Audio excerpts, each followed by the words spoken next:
Merhaba sevgili arkadaşlar, Bir Yumakla Gelenler YouTube kanalıma hoş geldiniz. Bugün sizlerle birlikte bu önümde görmüş olduğunuz hırka modelinin yapımını paylaşacağım. Hırkamızın şu ön yüzü sadece trabzanlar ve sık iğneden oluşmakta. Bir sıra trabzan, bir sıra sık iğne şeklinde yaptım. Yakadan itibaren başlıyoruz. Önce robamızı örüp daha sonra beden kısmına geçiyoruz. Kol detaylarımızda böyle popcorn detayımız mevcut. Şöyle popcornlar yaptım kol kısmında, gayet şık ve çok yakıştı. Renk de şahane oldu. Ama şu anda ışıktan dolayı tam rengini yansıtamıyorum. Örerken daha rahatlıkla görebilirsiniz rengini. Şimdi beden ölçülerinden bahsetmek istiyorum sizlere. Ben hırkamı 1 yaş için hazırladım. Şöyle ölçüsünü de vereyim size. Bakın 27-27,5 gibi bir santim ölçümüz var. Boy olarak da 30 santimlik bir boy ölçüm var arkadaşlar. Tam bir yaş çocuğunun rahatlıkla giyebileceği ölçüdedir. Bunu böyle kol kısımlarındaki şu popcornları farklı renklerde de böyle rengarenk de hazırlayabilirsiniz isterseniz. Gerçekten çok şık olacaktır ama ben böyle tek renk olarak da çok yakıştırdım. Hele bu renge bu modeli gerçekten çok yakıştırdım. Şimdi kullandığım malzememden bahsedeyim. Toplamda 2,5 yumak ip kullandım bu hırka için. Kodunu vereyim size. K1210 kodu var. Dediğim gibi ekranda çok farklı çıkıyor. Aslında daha koyu bir rengi var modelin. Tığım da 5 numara 3 milimlikte bir tığ arkadaşlar, bu şekilde. Şimdi isterseniz hırkamızın yapımına geçelim. Geçmeden önce küçük bir hatırlatma yapmak isterim. Kanalıma abone olmayı ve bildirimleri açmayı unutmayın. Hepinize kolay gelsin. Evet, hırkamızın yapımına başlıyoruz. Toplamda 70 artı 2 zincir çektim. 72 zincir çektim. Şöyle zincirimin ölçüsünü sizlerle paylaşayım. 33 santimlik bir zincir çekmişim. Şimdi bunun üzerine ayrımlarımızı yapacağız. İpimi doluyorum. 1, 2, 3, dördüncüye trabzanımızı yapıyoruz. 2, 3, 4, 5, 6, 7, 8, 9, 10, 11, 12, 13 tane ön için trabzanımızı yaptık. Şimdi yanına bir tane trabzan yapıyorum. 2 zincir, aynı yere tekrar bir tane trabzan yapıyorum. 13 trabzan yaptım. Yanına bir trabzan, 2 zincir ve aynı yere tekrar bir trabzan daha yaptım. Kol için 10 tane trabzan yapacağım. 1, 2, 3, 4, 5, 6, 7, 8,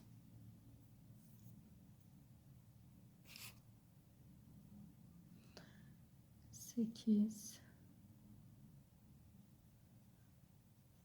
9, 10,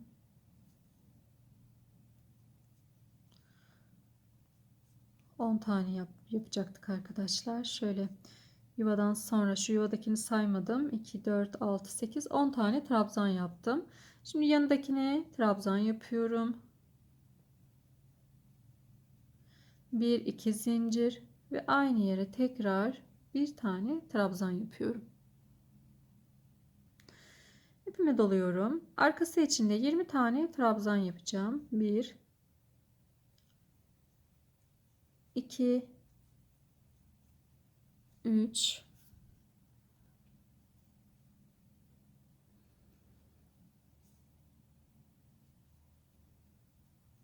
4, 5, 6, 7, 8, 9, 10, 11, 12, 13, 14, 15, 16,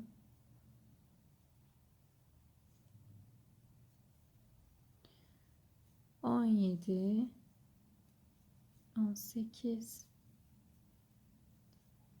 19, 20, 20 tane. Tekrar sayalım. 2, 4, 6, 8, 10, 12, 14, 16, 18 ve 20. Evet, yanındakine trabzan yapıyorum. 1, 2 zincir ve aynı yere tekrar trabzan yaptım. Devam ediyorum. Kol için 10 tane trabzanım var. 1, 2, şu artırma yerini saymıyoruz. 2, 3, 4, 5, 6, 7, 8, 9, 10. Tekrar yanındakine bir trabzan yapıyorum. 1, 2 zincir. Aynı yere tekrar trabzan yapıyorum. Şimdi yine bunu saymadan ön içinde 13 tane trabzan yapacağım. 1, 2, 3, 4, 5, 6, 7, 8, 9,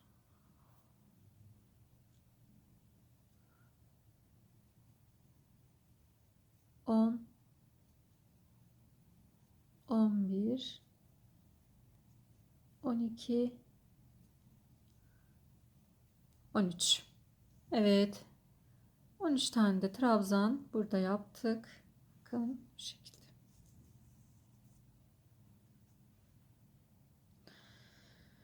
Şimdi döndürüyorum. İpimi doluyorum. Bir zincir çektim. Dibine sık iğne yapıyorum. Bu sırayı sık iğne ile gideceğim.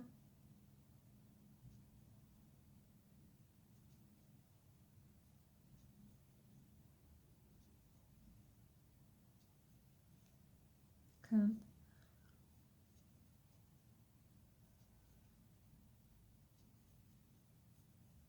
Bu sıra sık iğneli olarak devam edeceğim. Şimdi yuvaya geldim. Altta bir trabzan yapmıştım. Şimdi burada bakın. 1, 2 sık iğne yapıyorum yuvada. 2 zincir ve tekrar aynı yere 2 tane sık iğne yapıyorum. Şimdi eğer şurayı şaşırırım derseniz şöyle bir işaretleyici takabilirsiniz şuraya. Çünkü sık iğnede bu 2 zincir gözükmeyebilir. Şöyle bir işaretleyici takabilirsiniz. Yerinizi belirtmek açısından. Şimdi kol bölümüne geldik. Şimdi kolda popcornlarımızı yerleştireceğiz ama eşit olarak yerleştirmemiz gerekiyor.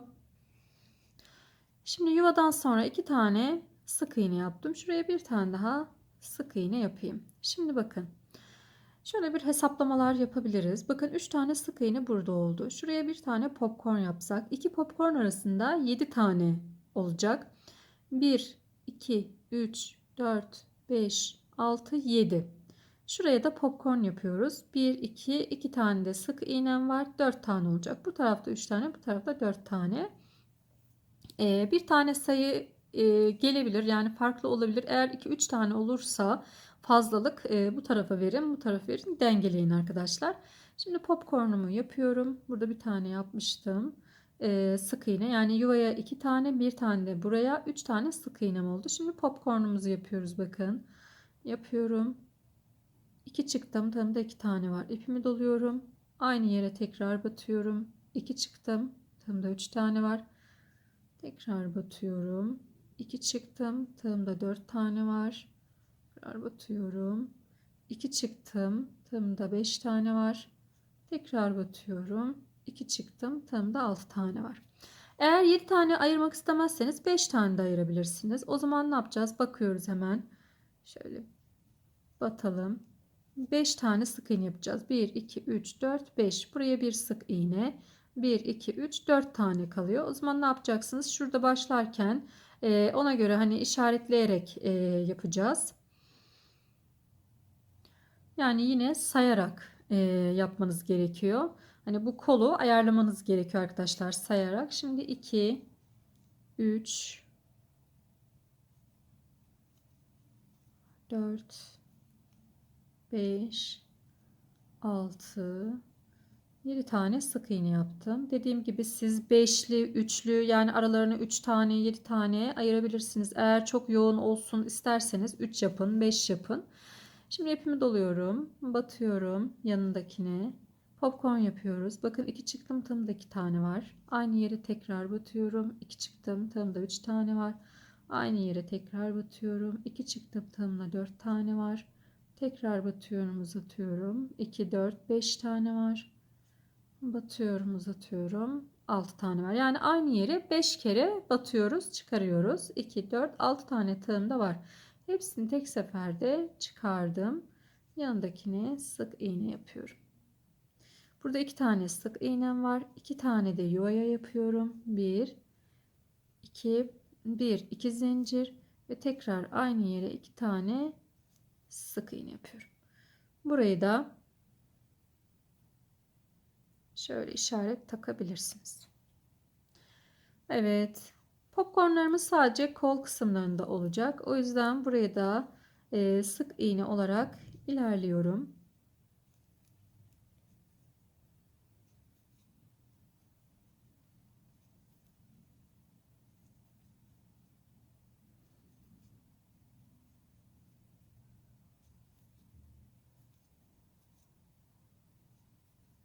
Çok sıkı yapmayın sık iğnelerinizi. Eğer eliniz sıkıysa bu hırka için yarım milim daha yukarıda kullanabilirsiniz. Yani ben 3 milim kullandım. Siz 3,5 milim kullanabilirsiniz. Elinizin sıkılığına, gevşekliğine göre ayarlamanız gerekiyor. Yapmış olduğunuz örgülerinizi. Böyle sert hani çok sert örgüler olmasın. Çünkü çocuklar giyecek. O yüzden dikkat etmek gerekiyor arkadaşlar. 1, 2 sık iğne, 2 zincir ve 2 tane sık iğne yapıyorum yuvaya. Yine burayı da işaretleyeceğim.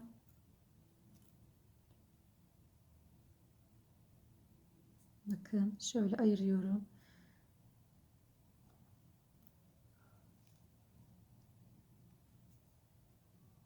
Ve devam ediyorum. Şimdi koldayız. 2 tane yaptık. Üçüncüyü yaptım. Şimdi burada da yine 3 taneden sonra popcorn yapmıştım. Aynı şeyi yapıyorum. Bir iki tane burada, bir tane de burada popcornumuzu yapıyoruz. Batıyorum, çıkarıyorum. 2 çıktım. Tam da 2 tane var. Tekrar batıyorum, çıkarıyorum. 2 çıktım. Tam da 3 tane var. Aynı yere batıyorum, çıkıyorum. 4 tane var. 2 çıktım. 5, 6. 6 tane popcornumuz var arkadaşlar. Hepsini tek seferde çıkarıyorum. Ve 7 tane sık iğne yapalım. 2, 3, 4, 5, 6, 7. Ve tekrar bir tane daha popcornumuzu yapıyoruz.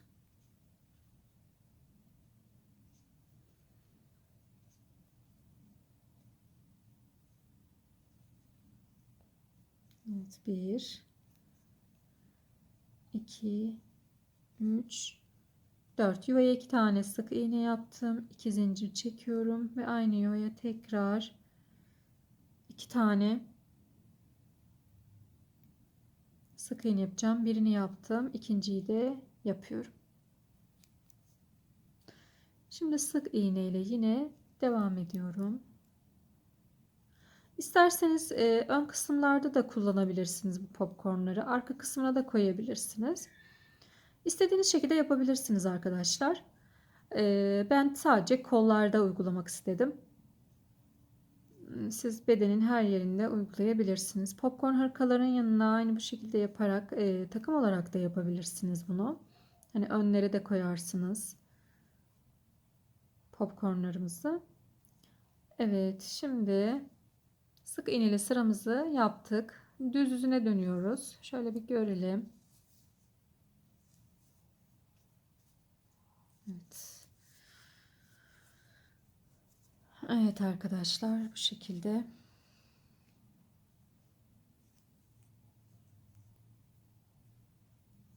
Bakın.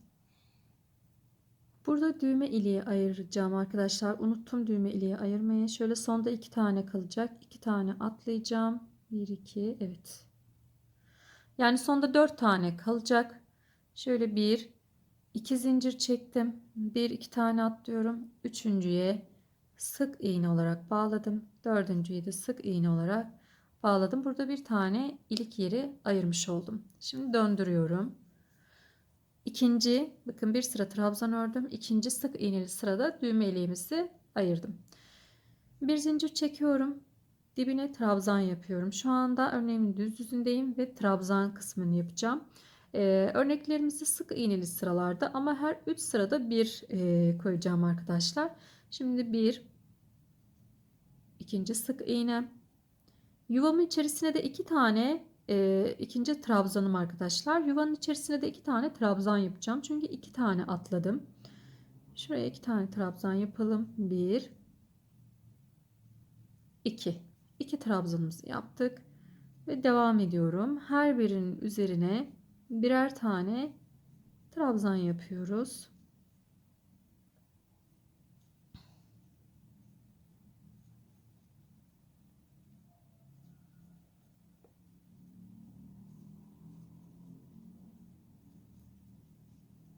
Evet. Şimdi bakın yuvaya kadar geleceğim. Burada 2 tane kenarda sık iğnemiz var. Bakın şurada.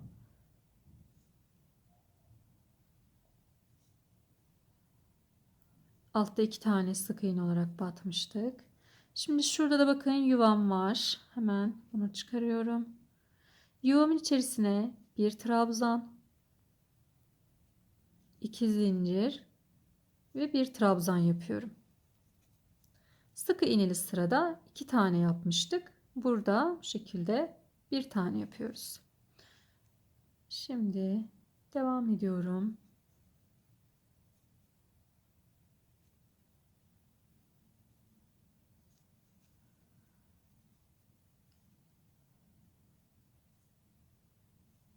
Evet.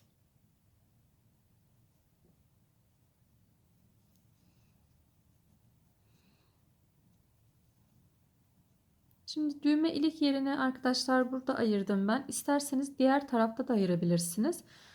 Şurada başlarken veya bu sırada trabzanla giderken sonunda da ayırabilirsiniz. Hani bu kısımda. Yine sonda 4 tane bırakırsınız. Düğme ilik yeri ayırırsınız. Veya sık iğneli sırada başlarken yine 2 tane sık iğne yapıp 2 ilmek atlayıp devam edersiniz. Bu şekilde ayırabilirsiniz. Çünkü bazen bunu da söylemek istedim. Bazen hani neden o tarafta ayırdın diye soranlar oluyor. Veya kız erkek hırkaları için düğme yerleri farklı olabiliyor. Ben bu tarafta ayırdım. Hani bu hırkamda sizler istediğiniz şekilde, istediğiniz tarafta ayırabilirsiniz. Evet, şimdi gördüğünüz gibi şu şekilde sık iğne olarak, trabzan olarak devam ediyorum. Şimdi şuradaki yuvam içerisinde de sizlerle paylaşacağım. Bakın şöyle geldik buraya. Bir tane trabzan yapıyorum.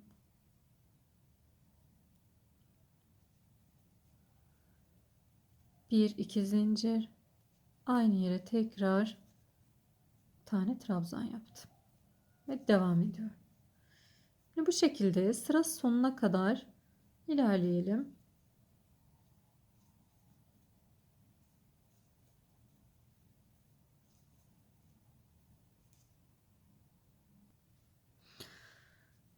Evet, şimdi döndürüyorum. Bu sırada sık iğne olarak ilerleyeceğim. Ön kısımlarında popcorn yok. 3 sırada bir popcornları koyacaktım. Biraz seyrek olsun istedim ama sık sık koymak istiyorum arkadaşlar. Her sırada, her sık iğneli sırada popcornları koymak istiyorum. Daha dolu dolu gözüksün. İlerleyelim.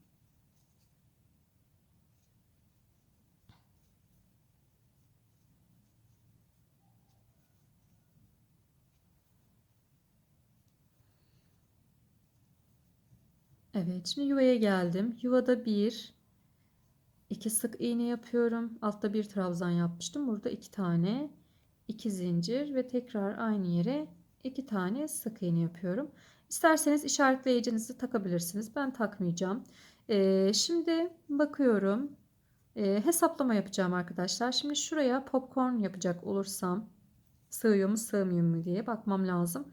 Hemen yanına popcorn yapacak olursam 1, 2, 3, 4, 5, 6, 7 sık iğne 8. popcorn şöyle döndürüyorum, bakın ortasına denk gelmiş olacak 2 popcorn'un.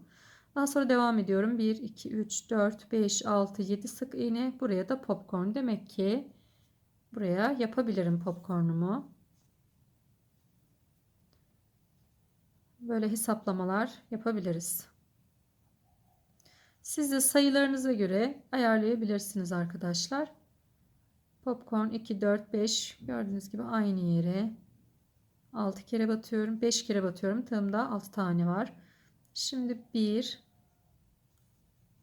2, 3, 4, 5, 6, 7. Bir tane popcorn yapıyorum. Aynı yere 5 kere batıyorum. Tığımda 6 tane var. Bakın 2, 4, 6 hepsini tek seferde çektim. Şimdi yine 7 tane trabzan sık iğne yapıyorum. 2, 3, 4, 5, 6, 7 ve popcornumu yapıyorum. Bir tarafta 2 sık iğne kalmış olacak. Bir tarafta 3. Zaten başlarken de böyleydi. Şimdi yanına sık iğne yapıyorum. Yuvaya da 2 tane sık iğne yaptım. 2 zincir. Tekrar 2 tane sık iğne yapıyorum. Şöyle şimdi size göstereyim. Bakın. Evet, bu ortaya gelmiş oldu. Burada kenarda 2 sık iğnem. Burada da 3 tane sık iğnem oldu. Bir tane etkilemez arkadaşlar. Bu şekilde ilerliyoruz gördüğünüz gibi. Diğer tarafta da, diğer kol kısmında da yine aynı şekilde yapacağım. Arka ve ön kısımlarda popcorn yok. Sadece kollara uyguluyorum. İsterseniz eğer bütün her yerde popcornu uygulayabilirsiniz.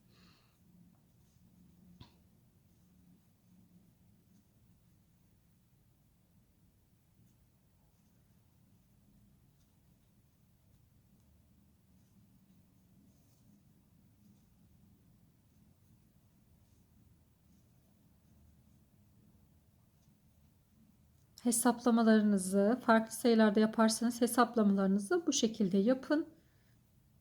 Tam denk gelecek şekilde.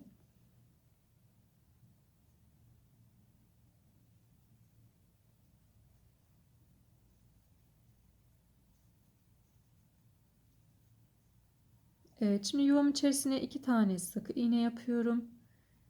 2 zincir ve aynı yere tekrar 2 tane sık iğne yaptım. Şimdi diğer tarafta 2 tane sık iğneden sonra popcorn kullanmıştım. Şimdi aynı şeyi yine yapıyorum.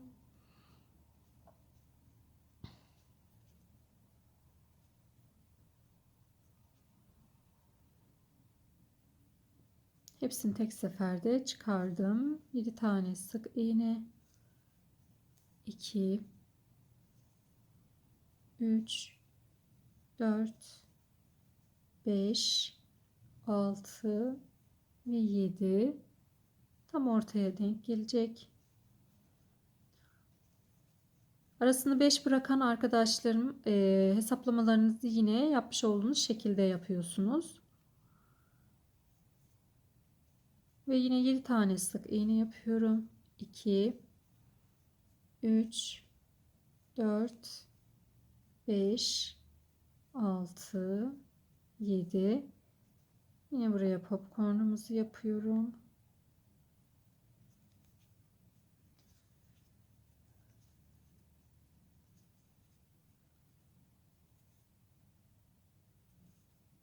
Bir yuvanın içerisine de 2 tane sık iğne yapıyorum. 2 zincir ve tekrar 2 tane sık iğne yapıyorum. Ve devam ediyorum.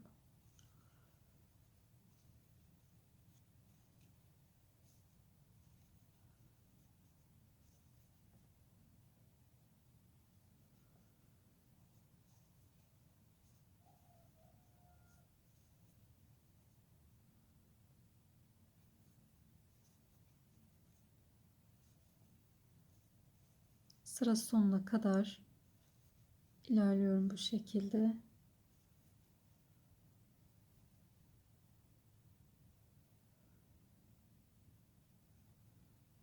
Evet. Şurada. Şimdi döndürüyorum. Bir zincir, dibine trabzan yapıyorum. Burada bir tane trabzan yapmış olduk. Sıramızı trabzanlı olarak devam ediyorum.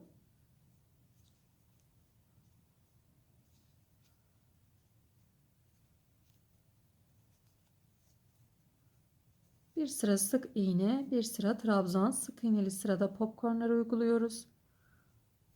Trabzanlı sırada da boş geçiyorum.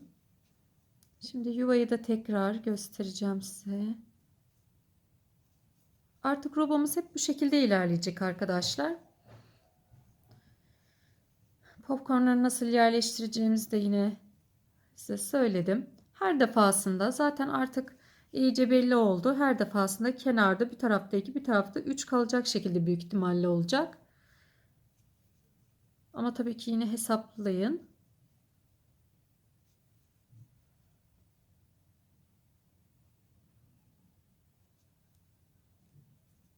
Evet, yuvam içerisine bir trabzan, 2 zincir ve tekrar yuvaya bir tane trabzan yapıyorum ve sık iğnelerimi yaparak ilerliyorum.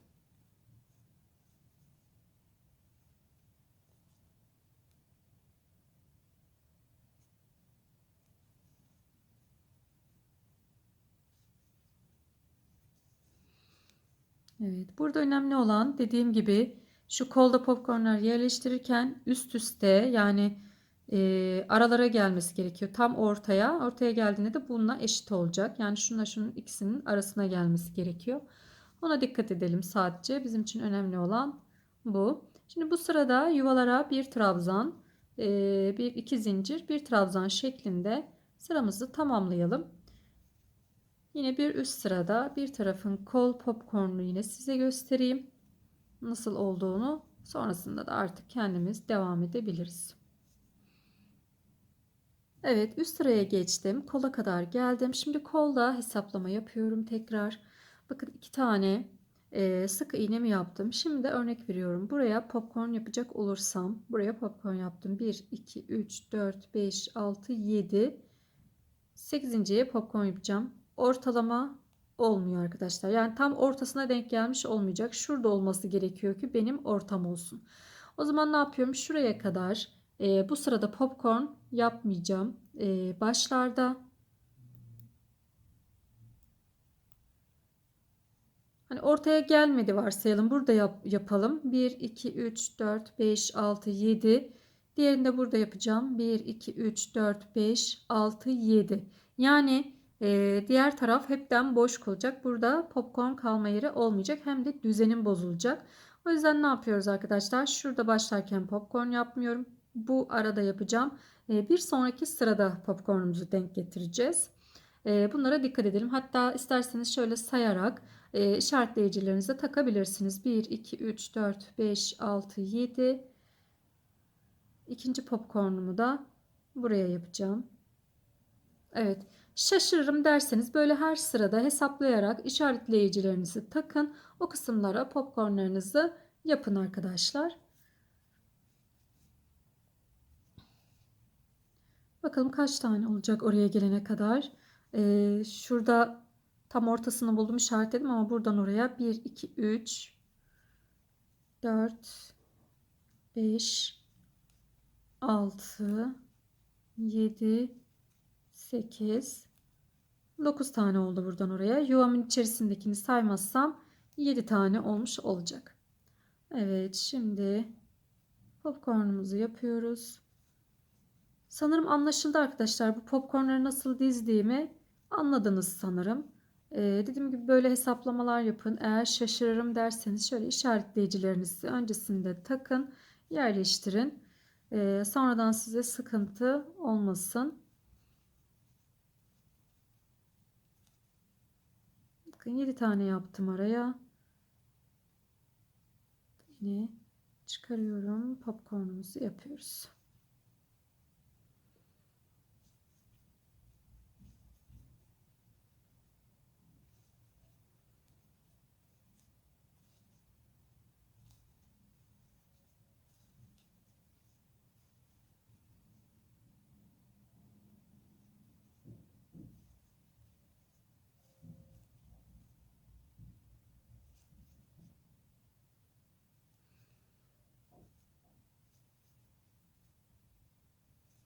Evet. Yuvaya da yine 2 sık iğne. Şöyle 2 sık iğne, 2 zincir ve 2 sık iğne yapıyorum ve devam ediyorum. Şimdi şöyle bir modelimize şöyle bir bakalım. Evet. Gayet güzel oluyor arkadaşlar. Bu şekilde ilerleyelim, devam edelim. Şu arkadaki ölçü benim hedeflediğim ölçüye, düşündüğüm ölçüye gelene kadar ölçeceğim. Bakın şu anda 17 santimlik bir ölçüsü var. Şimdi dediğim gibi istediğim ölçüye gelene kadar yapayım. Sizler de yapın. Sonrasında kol birleşimiyle devam edelim. Ben robomu tamamladım. Şimdi sizlere kaç sıra ve kaç santim ördüğümü söyleyeceğim. Öncelikle sadece trabzan sıralarını sayıyorum arkadaşlar. Bunu söyleyeyim. 1, 2, 3, 4, 5, 6, 7 sıra trabzan sırası yaptım. Sık iğneli olarak da sayalım. Bakın 1, 2 sık iğne sırası, 3, 4, 5, 6, 7, 8, 9, 10, 11, 12 ve 13 sıra sık iğne ile birlikte 13 sıra yaptım sık iğneleri sıralarla. Şimdi ilk sırada iliğimizi açmıştık. Daha sonrasında bakıyorum 1, 2, 3, 4, 5 trabzan sırası yapmışım. Sık iğne sonrasındaki sık iğneli sırada düğme iliğimizi açmışım. Bu şekilde. Yine bir sonrakinde de yine 1, 2, 3, 4, 5 trabzan sırası yapacağım bundan sonra. Sonrasındaki sık iğneli sırada ilk yerimizi açacağız. O şekilde devam edeceğim. Şimdi şöyle size santim olarak da arka bedenini santim olarak da vereyim.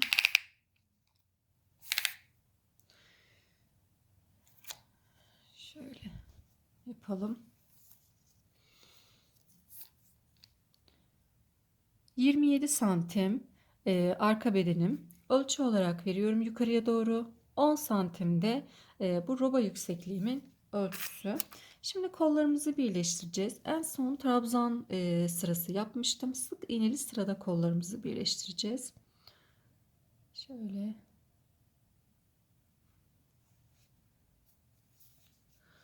Evet, döndüreceğim.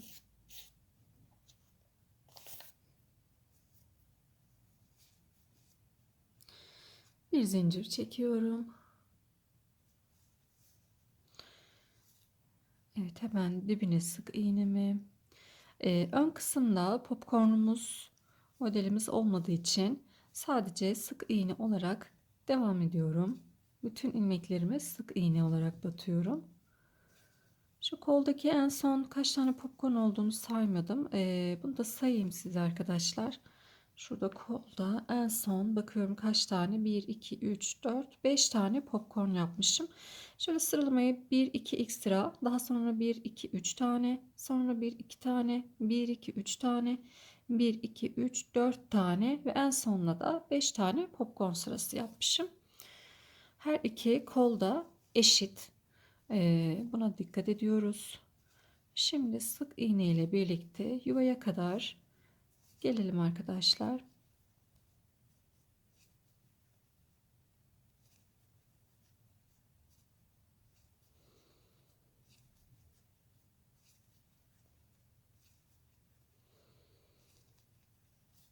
Umarım kolaylıkla gelmişsinizdir bu kısma kadar.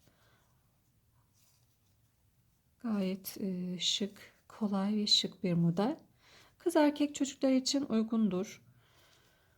Yani kızlar için, hani kız çocuklar için yapmak isterseniz ona göre renk kullanırsınız ve kız çocuklar için de yapabilirsiniz arkadaşlar.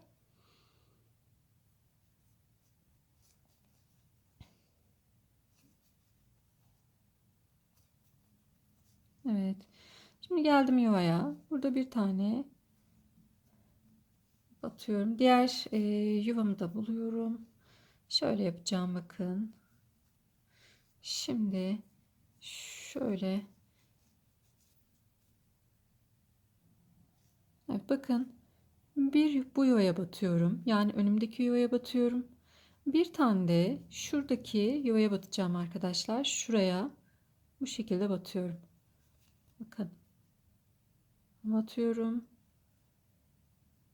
İkisinden çıkarıyorum ve sık iğne ile bağladım. Şimdi kolumuzu birleştirmiş olduk. Yuvaya batmıyorum artık. Yanındakinden sık iğne olarak diğer tarafa doğru devam ediyorum. Şu anda arka kısmını yapıyorum. Bakın, arka beden kısmının sık iğnesini yapıyorum. Tekrar artırma yerine geldiğimizde o kısmın yine birleşimini sizlerle paylaşacağım. Yuvaya kadar geldim. Şimdi yuvada bakın bir buraya batıyorum. Diğer yuvamı da buluyorum. Buraya da şu şekilde batıyorum. Çıkarıyorum. Bu yuvadan da çıkarıyorum. Tığımda 2 tane ilmeğim kaldı. Bunların ikisini de tek seferde çıktım. Şimdi yine ön tarafıma, ön tarafa doğru gidiyorum. Sakın yanlışlıkla kol bölümünden ilerlemeyin. Şimdi buraya da sık iğne olarak başa kadar geleceğim.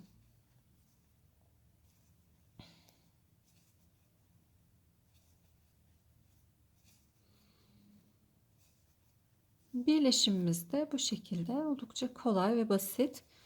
Buradan sonra trabzan ve sık iğne olarak gideceğiz sıralarımızı. Yani robada nasıl yaptıysak aynı şekilde ilerleyeceğiz. Bir sıra trabzan, bir sıra sık iğne olarak devam edeceğiz.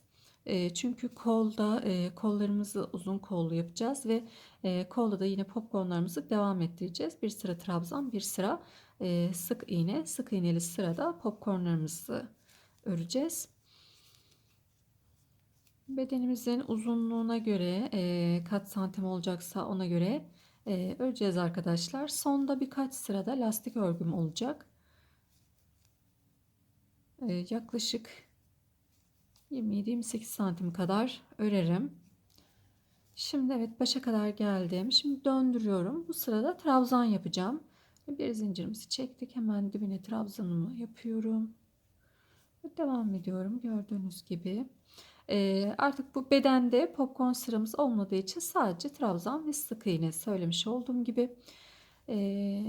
5 sıra, bakın düğmeliğimiz burada, 5 sıra trabzan ördükten sonra sık iğneli sırada yine düğme iliğimizi ayıracağız. İlik yerlerinizi eğer daha geniş ayırmak istiyorsanız başta 7 sıra 8 sıra, hani kaç sıra yaptıysanız siz de o şekilde ilerleyebilirsiniz. Ben 5 trabzan sırasından sonra iliğimi koydum. Böyle devam ediyorum. Şu kol altına gelince orayı da yine göstermek istediğim için devam ediyorum şu anda. Zaten buradan sonrası aynı olduğu için videoyu uzatmaya gerek yok arkadaşlar. Sadece trabzan örüyorum şu anda. Bir sonraki sıram sık iğne.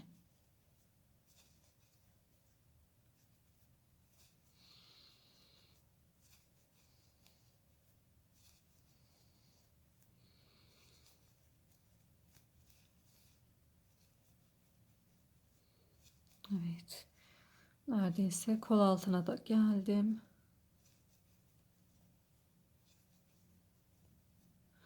Kol altında da zaten hani farklı bir işlem yapmıyorum. Bakın burada zaten ilmeğim var.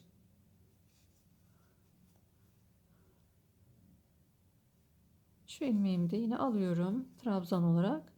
Devam ediyorum. Yani her bir ilmeğe birer kere trabzan olarak yaptım. Devam ediyorum. Bu şekilde ilerleyeceğim. Şimdi şöyle bir gösterelim. Birleştirdikten sonra. Evet. Şu kısımlar şöyle üstüne gelecek çünkü zaten burada hani üst üste binmesi gerekiyor. O yüzden bu ön kısmına bu şekilde duruyor. Yani sizin de eğer böyle durursa şaşırmayın arkadaşlar. Böyle durması gerekiyor. Bakın üst üste gelecek. Kenar örmeyeceğiz. O yüzden de düğmeliği ayırıyoruz ki üst üste gelip düğmelerimizi rahatlıkla ilikleyebilelim. Yani şöyle olacak. Düğmelerimiz bu tarafta olduğu için buradan takacağız. Evet, bu şekilde ilerleyelim. Şimdi istediğimiz uzunluğa gelene kadar öreceğiz arkadaşlar.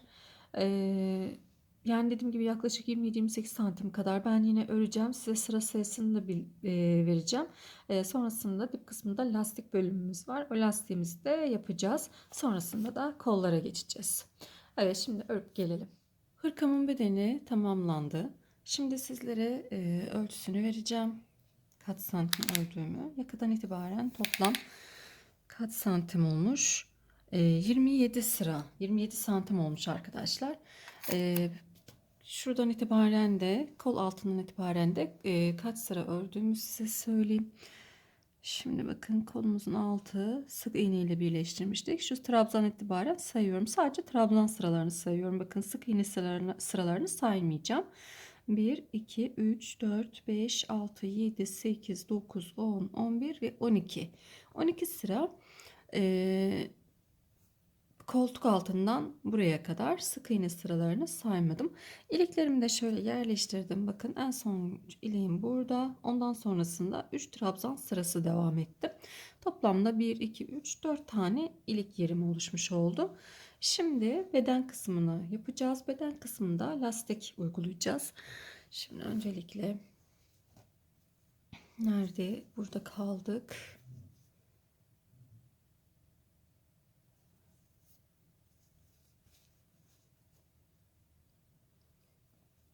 İpimi doluyorum. Şöyle bir zincir çektim. Burada iki tane zincir çekeceğim arkadaşlar.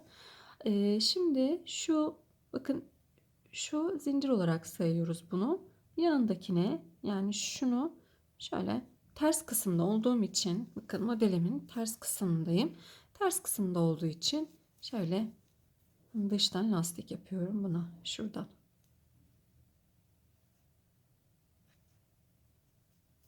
Evet. Bir tane bu şekilde lastik yapıyorum. Bir tane arka taraftan. Bakın bir tane buradan, bir tane şöyle göstereyim. Bakın arkadan öne doğru geliyorum. İlmeğimin üzerinden ilmek alıp devam ediyorum.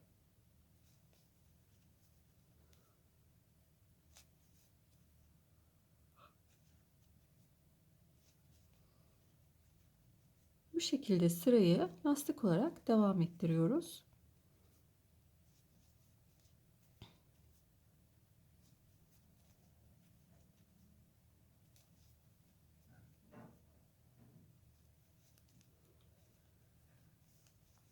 Sıra sonuna kadar bu şekilde gelelim arkadaşlar. Sonrasında üst sıradaki işlemimizi sizlerle paylaşacağım. Sıra sonuna kadar geldim. Şimdi sıra sonunda yine iki zincir çekiyorum.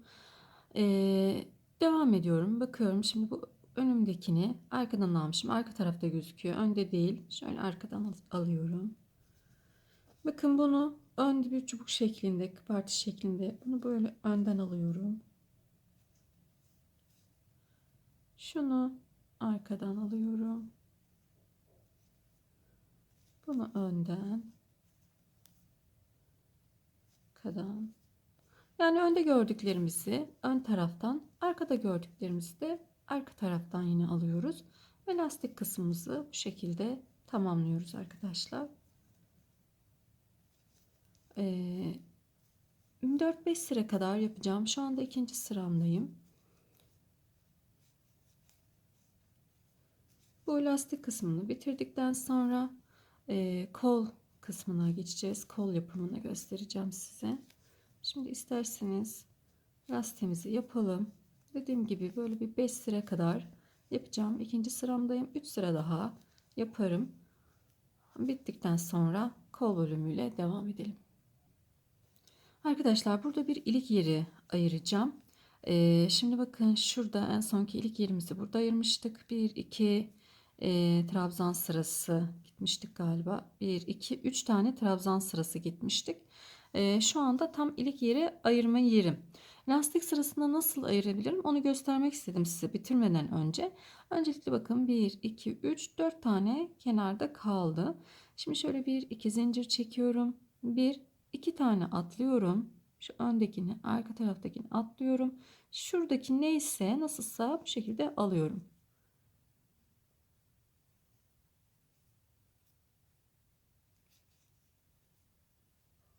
Evet. Ama bakın burada çok büyük bir delik olmuş oldu.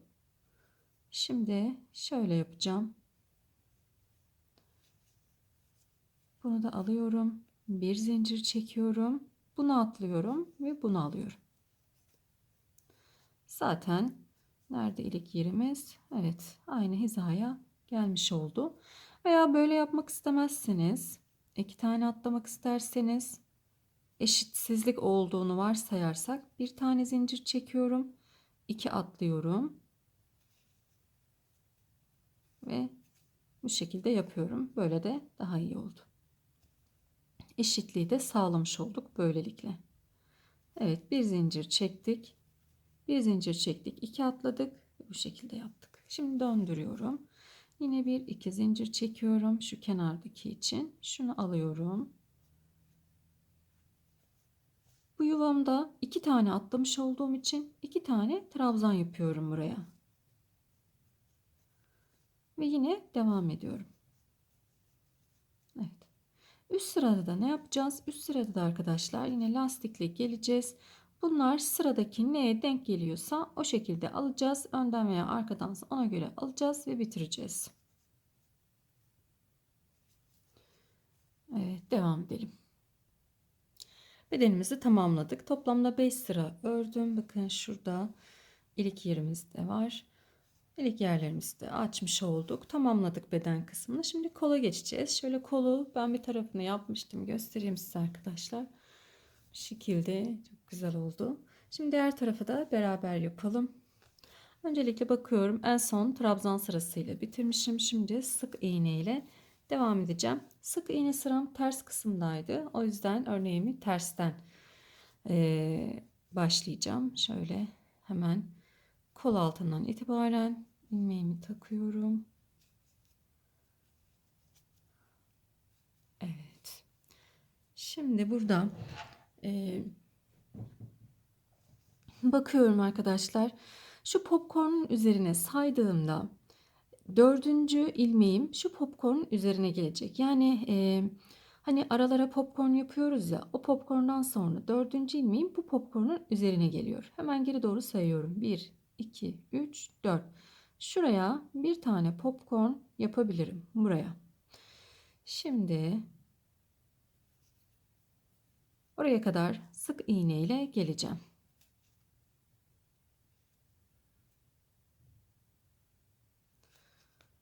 Şöyle boşluğa bir tane sık iğne yapıyorum. 3, 4, 5 tane. 1, 2, 3, 4. Evet, 5 tane sık iğne yaptım burada. Sizin sayılarınızla benim sayılarım tutmayabilir. Benim dediğim şekilde yaparsanız eğer bir sıkıntı yaşamazsınız arkadaşlar.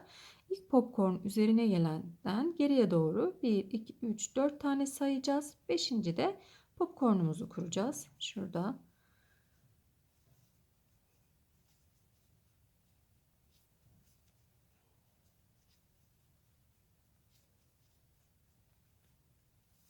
Evet. Şimdi bakın sayıyorum. Dördüncü onun üzerine gelecek. 1, 2, 3, 4. Dördüncü popcornumun üzerine denk gelecek. 4, 5, 6, 7. 7 sık iğne yapıyorum ve bir popcorn yapıyorum.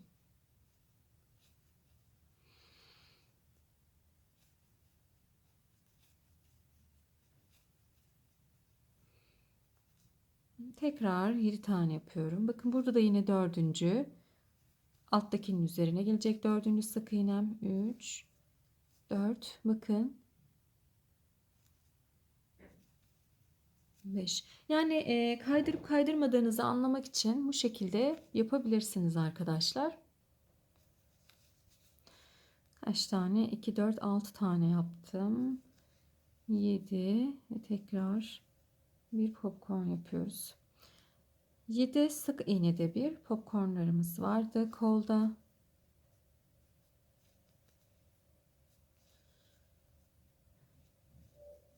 Zaten şu ilk sıraya oturttuk mu sonrası kolay. Hep aralara gelecek. Evet. 1, 2, 3, 4, 5, 6, 7.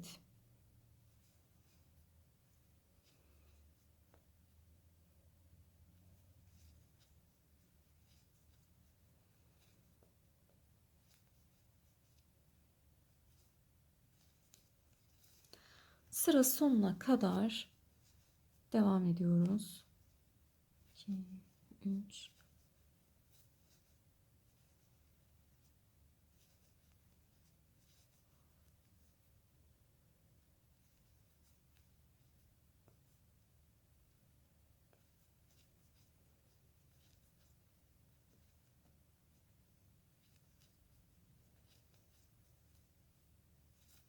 Hiçbir kesim yapmayacağız kolda. Bu şekilde devam edeceğiz. Sadece bilek kısmında, yani kol bittikten sonra bilekteki lastik kısmında bir kesimimiz var.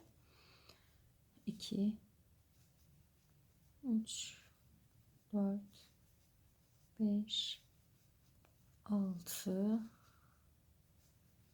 7.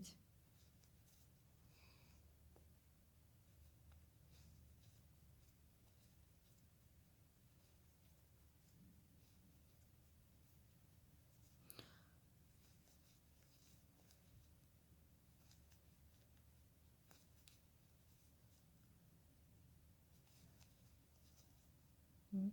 Ve birleştiriyorum. Başladığım zincirle.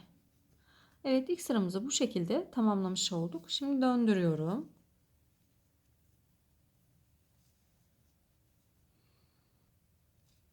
Şöyle bir zincir çekiyorum.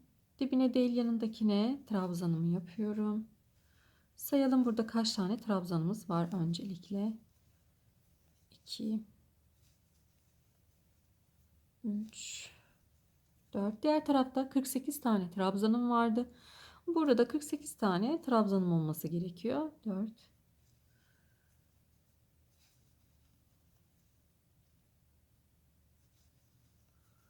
7,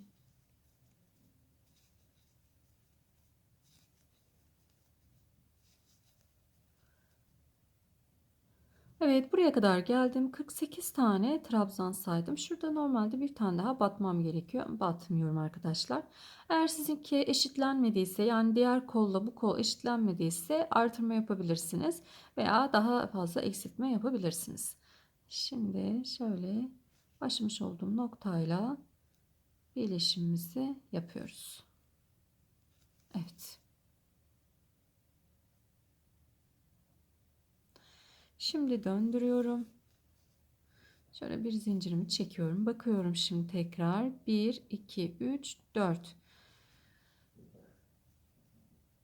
Burada bitişte popcornumu uygulayacağım.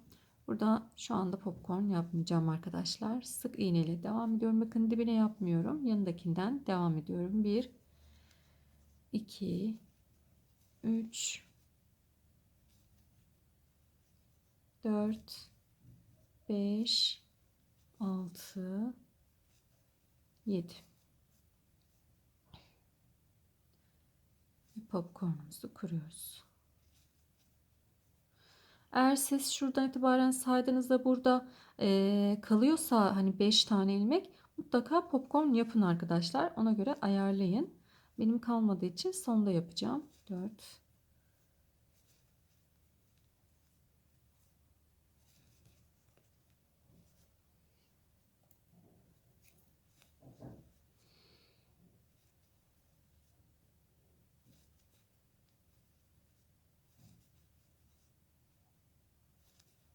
5,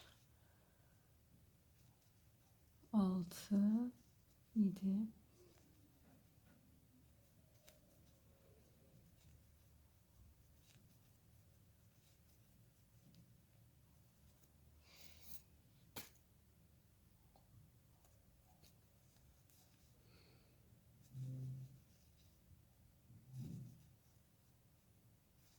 Artık aralar 7 tane olacak. Şimdi isterseniz sıra sonuna kadar gelelim. Oradaki popcorn'da yine nasıl yaptığımı göstereceğim. Şimdi sıra sonuna kadar geldim. Sıra sonunda bakın 7 tane saydım. 2, 4, 6, 7. Şimdi şurası tam dibi arkadaşlar. Zaten bir sık iğne yapmıştık. Başlarken bir zincir çekip hemen yanındakinden başlamıştık. O yüzden bitişlere dibine batmak zorundayız ki eksiltmemiz olmasın. Buraya da popcornumuzu yapıyoruz. Ama dediğim gibi sizle benim eşit düşmeyebilir. Siz kendi sayılarınıza göre bunları ayarlayın.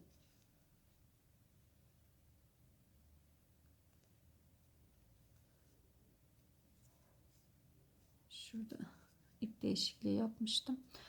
Burada da hemen şöyle başlamış olduğumuzla birleştiriyoruz.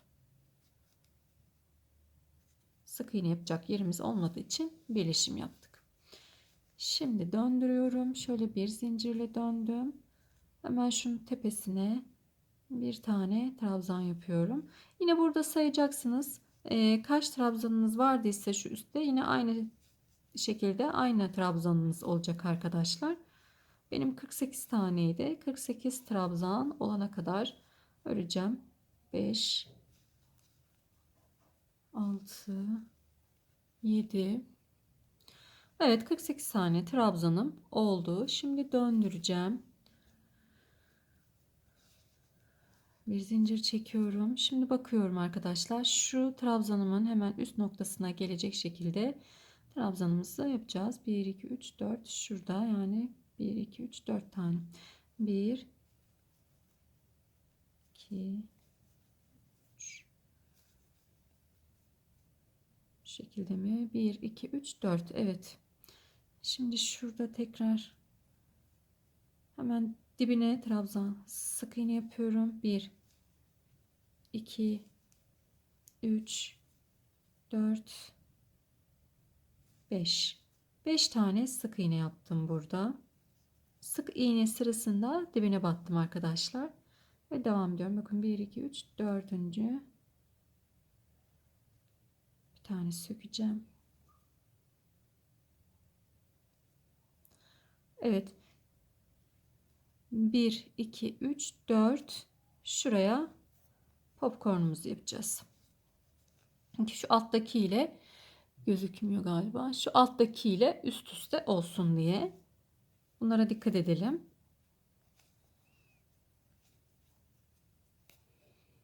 Yani ilk başlarken popcornlarınızı yaparken şu hemen bir altındaki popcorn sırasından baz alabilirsiniz. Hemen onun üzerine bakın. Şöyle göstereyim daha net. Hemen onun üzerine bakın. 1, 2, 3, 4 tane sayıyorsunuz. 5. popcorn geri geri sayarak.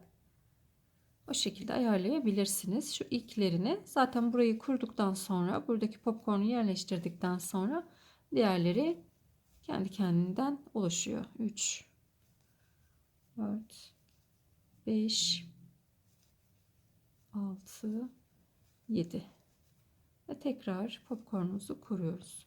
Sanırım anlaşıldı arkadaşlar. Şimdi sıra sonunda yine göstereyim size sıra sonunu da. Bakın şöyle.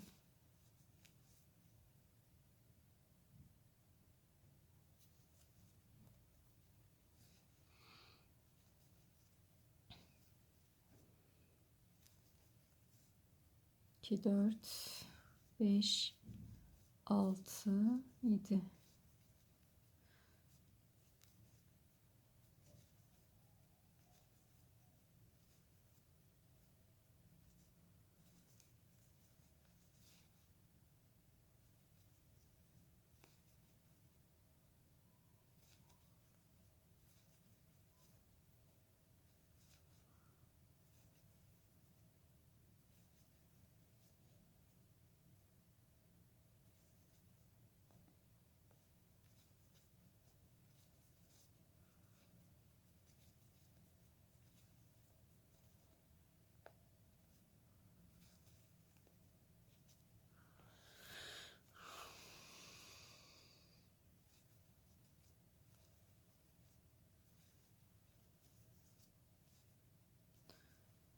5, 6, 7.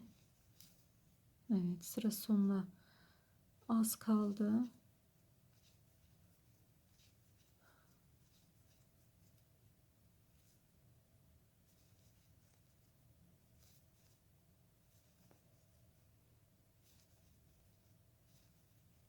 Dört, 5, 6, 7. Bakın hemen burada da yine alttaki ile üst üste denk gelmiş olacak.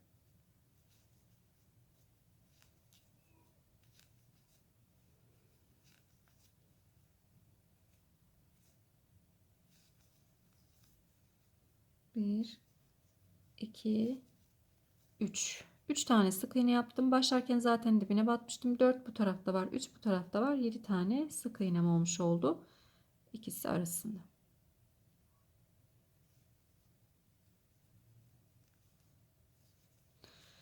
Şimdi döndürüyorum ve trabzan sırasına gidiyorum. Yine bu trabzan sırasında da arkadaşlar 48 tane trabzanım olacak. Evet, şimdi döndürüyorum. Bir zincir çektim. Hemen dibine sık iğnemi yapıyorum. Şimdi bakıyorum burada. Şimdi üzerine bir tane popcorn gelmesi gerekiyor. Şimdi şurada hemen bakın. Popcorn'dan geriye sayıyoruz. 1, 2, 3, 4, 5. Hemen bu taraftaymış. Buna bir tane popcornumuzu yapıyoruz. Evet, bu başlangıç yerlerini yaparken bir alt sıradaki popcorn'dan geriye doğru 5 tane 4 tane sayıp 5.'ye popcornunuzu yapmanız gerekiyor arkadaşlar. O yüzden burası önemli. Bunun için de tekrar tekrar gösterdim. 2, 3, 4, 5, 6, 7. Zaten ilk önemli olan hemen bu kol altı başlangıç yeri yani. Orayı yaptınız mı gerisi kolay. Her 7 sık iğnede bir popcorn yapacaksınız. Ama dediğim gibi şimdi şöyle tekrar bir yapayım. O kısmı tekrar bir göstereceğim. Şurada başlangıç yerindeki kol altındaki kısım bizim için önemli. Tekrarlıyorum arkadaşlar.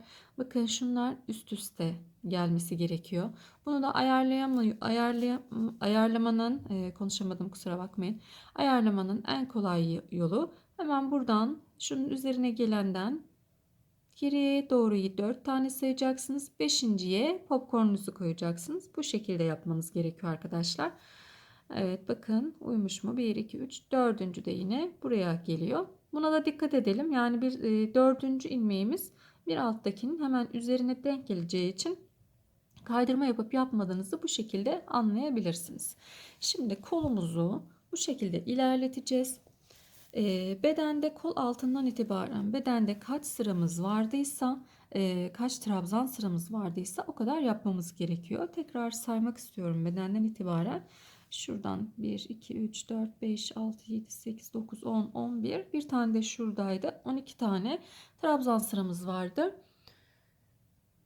Yine 12 tane trabzan sırası olana kadar örelim. Sonrasında da şu bilekteki şu lastik kısmını yapacağız. Burada eksiltmemiz olacak. Yani bileği birazcık daraltmamız gerekiyor. O kısma kadar gelince devam edelim. Kolu bitirdim arkadaşlar. Toplamda 12 trabzan sırası ördüm. Daha sonrasında da hiçbir sık iğne sırası gitmeden tekrar bir trabzan sırası daha ördüm. Tekrarlıyorum. 12 trabzan sırası ördüm. Yani sık iğne sıralarını saymadım. 12 tane trabzan sırası ördüm. Bedende 12 sıram olduğu için. Daha sonrasında da lastik kısmımızı hazırlamak için bir sırada trabzan ördüm. Sık iğne gitmedim arada. Şimdi lastiğimize gidiyoruz. İpimi doluyorum. Şöyle 2 tane zincir çektim. İpimi doladım. Yanındakini şöyle belinden tuttum. Lastik olarak aldım. Tekrar ipimi doluyorum. Şu yanındaki 2 taneye bakın, arkadan geliyorum. 2 tanenin üzerinden geçiyorum. İpimi alıyorum. Burada bir tane eksiltme yapmış olduk. Bu eksiltmelerimizi arka lastiğimizi alırken yapıyoruz. Önden alırken bir tane, arka lastiklerimizi alırken de 2 tane arka lastik yapıyorum. Bir tane ön lastik, 2 tane arka lastik olarak alıyorum. Bir tane oluyor o arka lastik arkadaşlar. Yani ikisinin üzerinden geçiyorum. Bir tane arka lastik yapıyorum burada. Eksiltme yapmış oluyorum. Kolumuzu daraltmak için yapıyoruz bu işlemi.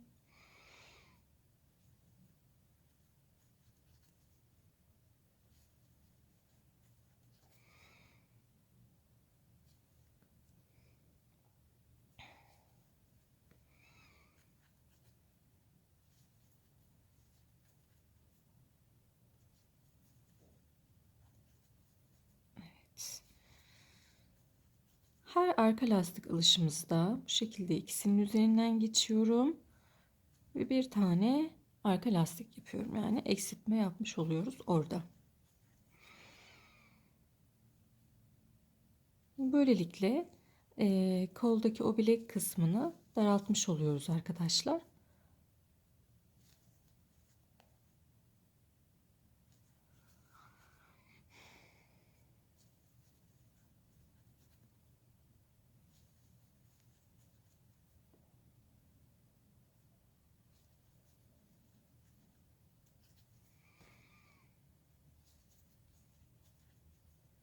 Sıra sonuna kadar bu şekilde ilerleyeceğim.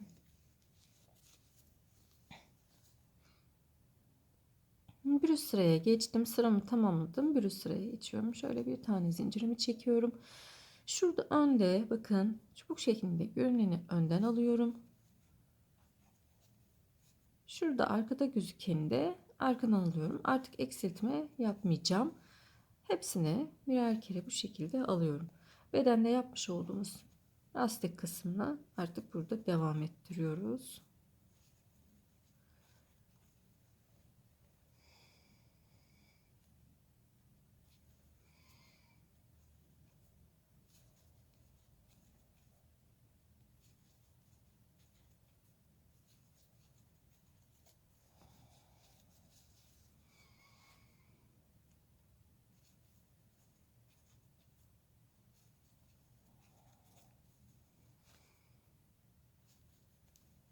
Evet.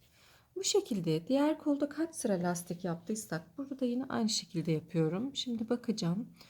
Kaç sıra lastik yapmışım? Şurası trabzan sıram. 1, 2, 3, 4 sıra lastik yapmışım. Burada da yine aynı şekilde yapıp sonrasında da hırkamızın son haliyle gelelim. Evet arkadaşlar, hırkamızın sonuna geldik. Şöyle göstereyim. Kollarımız gayet güzel, çok şık, çok tatlı bir model oldu. Rengi de çok yakıştı. Çok beğendim gerçekten rengiyle modelin uyumunu. Zaten tanıtımda rengin kodunu sizlerle paylaşmıştım arkadaşlar. Oradan bakabilirsiniz. Evet. Böylelikle de bir videomuzun daha sonuna geldik. İnşallah kolaylıkla yapabilirsiniz. Elimden geldiğince en kolay ve en basit şekliyle anlatmaya çalıştım. Daha fazla videolarımın gelmesini istiyorsanız eğer kanalıma abone olmayı ve bildirimleri açmayı unutmayın. Videolarımı sosyal medyalarda da paylaşırsanız eğer daha fazla kişiye ulaşmasını sağlamış olursunuz. Bu da benim daha fazla video yüklememe sebebiyet verir. Bu da güzel bir şey olur herkes için arkadaşlar. Evet, hepinize sağlıklı günler diliyorum. Yapacak olan herkese kolay gelsin. Sağlıklı günler.